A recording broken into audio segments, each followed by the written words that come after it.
یہ بچے جو اب ایک بچہ جو ہے وہ پنجاب میں ہمیں نظر آ رہا ہے، ایک بچہ جو ہے وہ ہمیں یہاں سینٹر میں نظر آ رہا ہے، ایک بچہ ہمیں دیگر صوبوں میں نظر آ رہا ہے. تو ہائبرڈ نظام کے اگر ثمرات کی ہم بات کریں، ہمیں بتایا جاتا ہے کہ بڑا بہترین نظام ہے، اور اقتدار چونکہ ہمیں پتہ ہے کہ بہترین نظام کیوں ہے، کیونکہ اقتدار بچا ہوا ہے.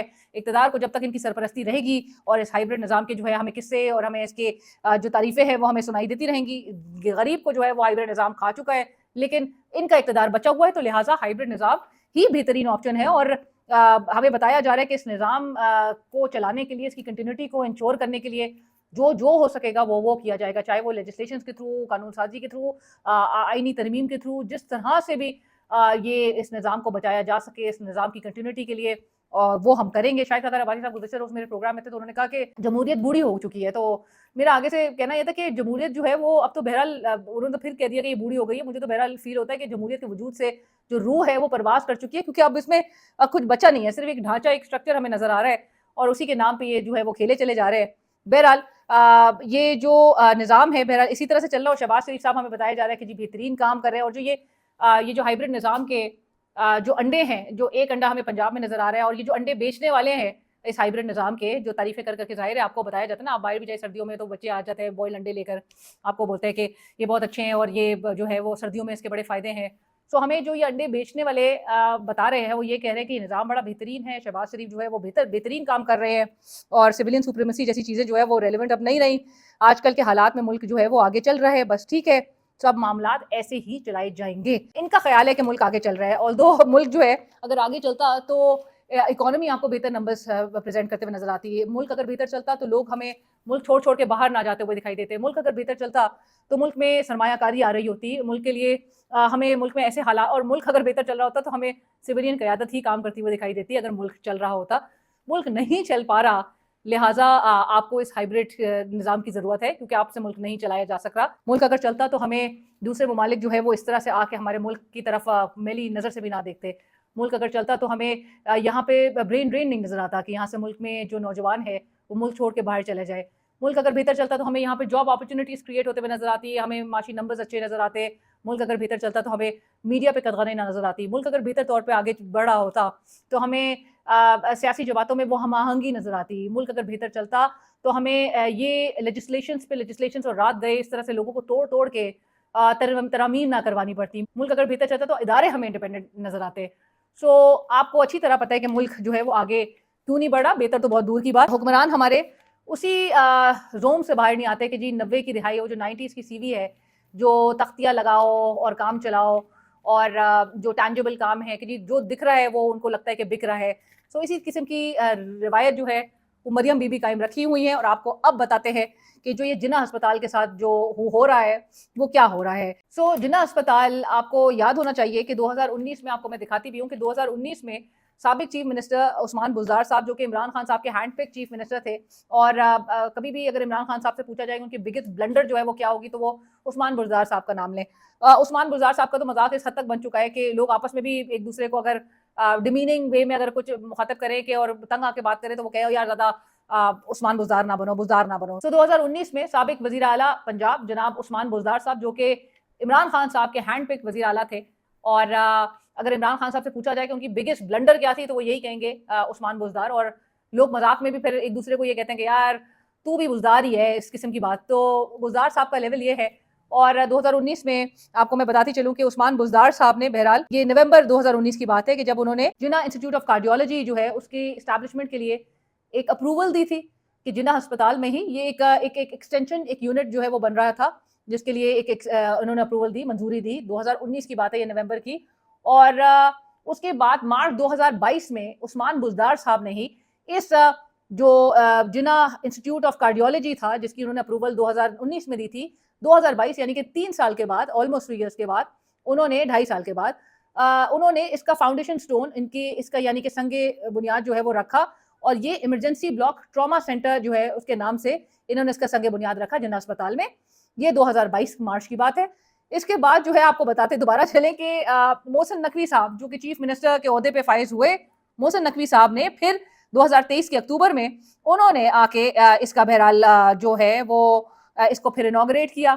اور اس بیچ میں جو ہے ہم یہ بھی آپ کو بتائیں کہ پرویز الہی صاحب بھی آئے، انہوں نے بھی اس کا آ کے دوبارہ افتتاح کیا.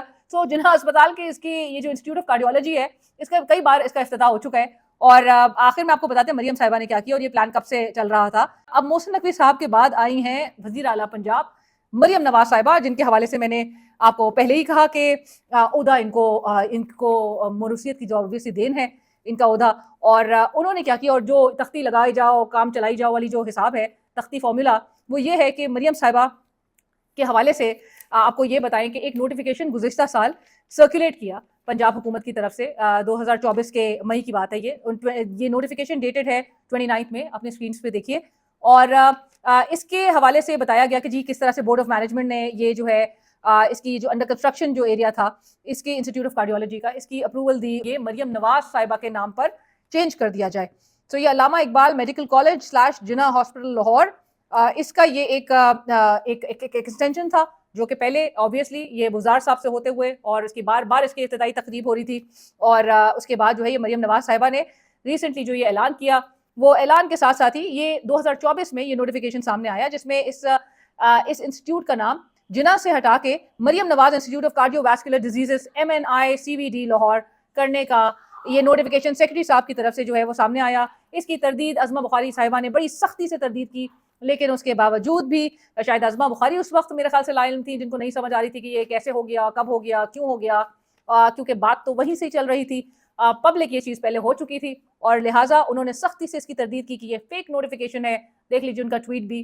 اور اس کے بعد اب یہ نظر آتا ہے کہ بہرحال مریم نواز صاحبہ نے اس کے حوالے سے انہوں نے آ کے اس کے نام اور خود اپنے الفاظ سے انہوں نے یہ اعلان کیا ہے. تو پنجاب حکومت اس سے کیا اچیو کرنا چاہتی ہے؟ اگر نام سے اگر آپ کسی چیز کو ایسوسیٹ کر دیں تو کیا عوام کنونس ہو جائیں گے, عوام آپ کو ووٹ دیں گے؟ آپ کے نام سے فرق کیا پڑے گا؟ میرے خیال سے کارکردگی اگر ہو تو وہ تو action specs louder than words. آپ نے نام کے ساتھ منسوب کر کے آپ نے لوگوں کو کیا باور کرانا ہے, وہ بھی ایسے آج کے دور میں 2025 میں جہاں پر ہم بیٹھے ہوئے, جہاں پہ لوگوں نے اس چیز کو ریجیکٹ کر دیا ہے, ایڈس کو. آپ کی جو یہ فورس مینجمنٹ ہے, آپ کی جو ایک کیمپین ہونی بھی چاہیے وہ بڑی پازیٹیو انداز میں ہونی چاہیے, آپ کی مثبت انداز میں ہونی چاہیے. آپ جب کہتے ہیں کہ آپ نے غریب کی خدمت کرنی ہے تو وہ لوگوں کا تو کانسیپٹ یہ ہوتا ہے کہ خدمت کرو تو پتہ ہی نہ چلے. آپ دکھانا چاہتے ہیں کہ آپ کے نام لگے ہوئے ہو ہر جگہ, چاہے وہ واش رومز ہو, چاہے وہ قبرستان ہو, چاہے وہ پارکس ہو, چاہے وہ اسپتال ہو, چاہے وہ جناح صاحب کے نام پہ اسپتال ہو, آپ نے وہ سارا چیز ہٹانی ہے. تو وہ ٹھیک ہے, وہ جو جناح ہاؤس کر کے آپ نے 9 مئی کا پورا مقدمے کا بیانیہ ایک بنایا ہے, وہ جناح ہاؤس کو پہلی فرصت میں آپ تبدیل کیجئے, میاں صاحب کے نام پہ رکھیے, اپنے نام پہ رکھیے. اور بالکل آپ اس کو جناح ہاؤس کہہ کے آپ وہ بیانیہ جو ہے وہ نہیں چلا سکتے. وہ تو ویسی کور کمانڈر ہاؤس تھا, اور جناح صاحب تو اس میں ہارڈلی رہے بھی نہیں ہے میرے خیال سے, جس طرح سے بات کی جاتی ہے. آپ یہ نہیں کر سکتے. اور دوسری چیز یہ کہ لوگوں نے سوشل میڈیا پہ اس پہ بڑا شدید تنقید کی ہے کہ اب ہر چیز پر نام اور ان کی نام کی تختیاں, یہ جو تختی فارمولا ہے وہ چلانا چاہ رہے ہیں کہ شاید عوام کنونس ہو جائے. لیکن اب تو بازگشت اس چیز کی ہے, گونج اس چیز کی ہے کہ پارلیمنٹ کی یہ مدت بڑھانے جا رہے ہیں. یہ پارلیمنٹ کی مدت اس وقت بڑھانے کی نوبت آتی ہے کہ جب آپ کو پتا ہو کہ عوام میں ہماری کوئی ایکسیپٹنس نہیں ہے, عوام ہمیں مسترد کر رہے ہیں. یہ کام جو نام لگا کے اور یہ سب ہے, یہ آپ امپوز کر رہے ہیں اپنے ڈیسیشنز. اس سے عوام اپنے آپ کو, آج کے دور میں نوجوان اپنے آپ کو بالکل بھی الائن نہیں کرتا. نوجوان کا یہ انٹرسٹ ہے ہی نہیں. نوجوان اس چیز کو ریجیکٹ کرتا ہے, نوجوان اس چیز کو مسترد کرتا ہے. نوجوان کا مسترد کرنے کا سب سے بڑا جو آپ کو ایک ایویڈنس نظر آئے گا وہ سوشل میڈیا. اگر آپ خود بھی, کیونکہ آپ بہت ایکٹیو ہیں سوشل میڈیا پہ مریم صاحبہ, آپ سوشل میڈیا پہ دیکھ سکتی ہیں آپ کے تمام جو یہ اقدامات ہیں, آپ کے جو تمام یہ جو حربے ہیں نام لگا کے اور تختی فارمولا, یہ ایک میم کی مار ہوتا ہے. میم سے ہی لوگ رسپونڈ کرتے ہیں, اور جس طرح سے جس قسم کے میم سے یہ تمسخر اڑا رہے ہیں آپ کے اس قسم کے اقدامات کا, میرے خیال سے اس کو ریئلائز کیجئے, گیج کیجئے, پبلک سینٹیمنٹس کو سمجھیے, لوگوں کی پلس کو جو ہے وہ سمجھیے, اور دیکھیے کہ لوگ چاہ کیا رہے ہیں. یہ فورسڈ ڈیسیشنز اور فورسڈ یہ جو امپوزیشنز ہیں یہ اور ڈسکریڈٹ کر رہی ہے آپ کی حکومت کو بھی اور آپ کی جماعتوں کو بھی. خدا را اس چیز سے اجتناب کیجیے, اور ہائیبرڈ نظام کے ساتھ جتنا اپنے آپ کو جوڑ کے آپ اس قسم کے اقدامات کرتے رہیں گے اتنا ہی پبلک ریجیکشن کا جو ہے وہ آپ کو سامنا رہے گا.